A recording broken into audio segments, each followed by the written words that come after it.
today is the day that we're turning the water loose for the first time permanently into the stream, and the Hatchery Creek will flow from now till perpetuity.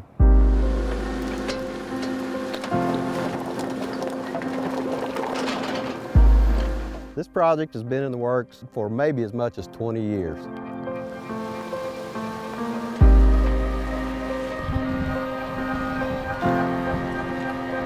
The Hatchery Creek project is something that's a little bit different. Instead of taking a stream that exists and we're remedying some bad points along the banks and remedying some erosion, this really represents a new stream down the valley. Right now, the state of Kentucky has a hatchery at the base of Wolf Creek Dam. This flow coming into the hatchery is cold water, which enables the hatchery to raise trout. The water, once it goes through the hatchery, goes out into a public fishing access stream. It goes through there about 300 feet, goes through a culvert down into a ravine. The problem is, once it goes into the ravine, the banks are so severely eroded that there's extremely large amounts of sediment that are sloughing off of these banks, ending up in the channel and then getting washed into the Cumberland River.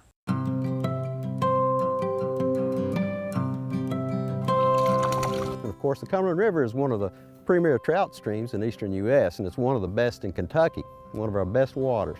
The fine sediments in the Cumberland River is a threat to the fisheries, and so once we had funding available, we partnered with the U.S. Army Corps of Engineers and the U.S. Fish and Wildlife Service, and we put that money to use in this project. Kentucky Fish and Wildlife hired our team to do the design and construction in 2013.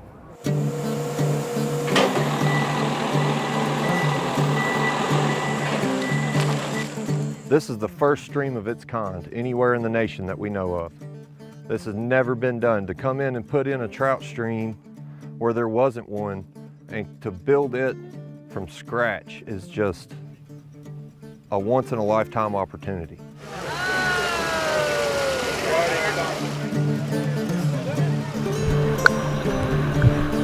We had a lot of good people work on it, a lot of biologists, engineers, landscape architects, fishermen. So a lot of thought went into the structures, the spawning habitat, where to place boulders, where to put pools, where to put riffles. These boulders are all placed in here strategically to create pocket water and to create habitat for the fish. These logs are all put in here to create habitat for the bugs that creates the food for the fish. And then we brought in spawning gravel. It's round river rock that works well for the spawning. It allows lots of flow through and oxygenation of water so that the fish can lay their eggs. It's truly been a team effort.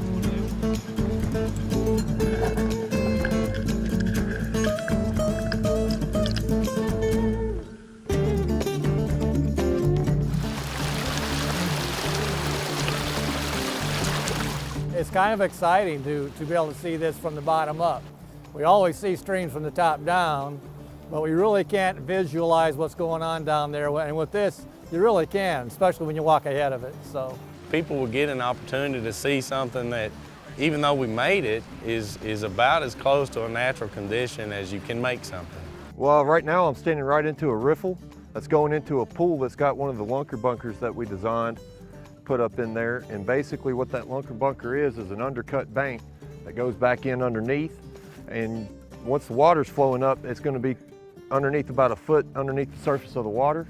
And you'll never even see that it's there when you're fishing, but you'll know it's there when you're pulling out a big old brown trout. Well, the water comes out of a pipe that comes from the hatchery where they raise the fish. And it'll go through the public fishing area, which we're standing next to, about 400 feet. And it'll go over the migration barrier, and then it'll go another 5,500 feet down to the step pools where it'll go down a steep section into the river.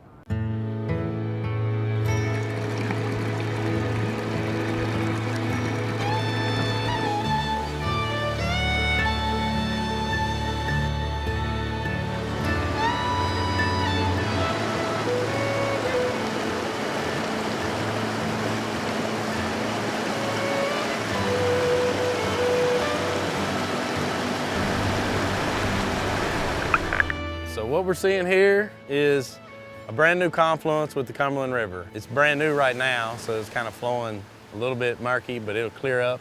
Well, it's actually a lot of relief, to be honest with you, because it's after probably 2 or 3 years of you know, conceptualizing a project and then finally seeing it get built and happen.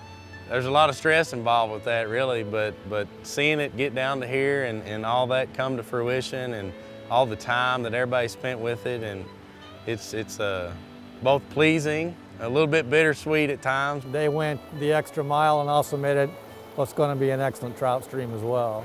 Everybody on this project gave it 110%. I'd say we probably put more into this one single project than any other project we've done so far. It's something that you just don't get that opportunity maybe once in a career.